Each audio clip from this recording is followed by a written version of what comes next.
Salutare lume și bine ați venit la o promovare. Astăzi o să-i fac o promovare lui Marius Gaming, care are doar un singur episod cu Clash Royale și n-are decât un singur abonat, pentru că m-am abonat eu la el și s-a abonat el la mine.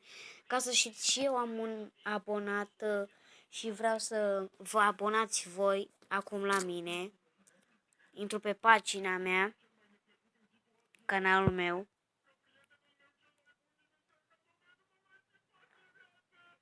Așa. Gata. Am multe videoclipuri și n-am niciun abonat. Așa că vă rog să vă abonați și la canalul meu și la canalul lui Marius Gaming. Are doar un singur episod cu Clash Royale. O să-l vedem acum un pic.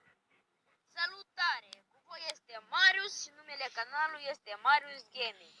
Noi astăzi vom juca un joc Clash Royale. Bun. Și Marius joacă aici niște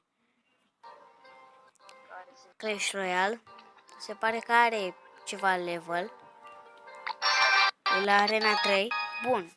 Așa că vă las linkul canalului în descriere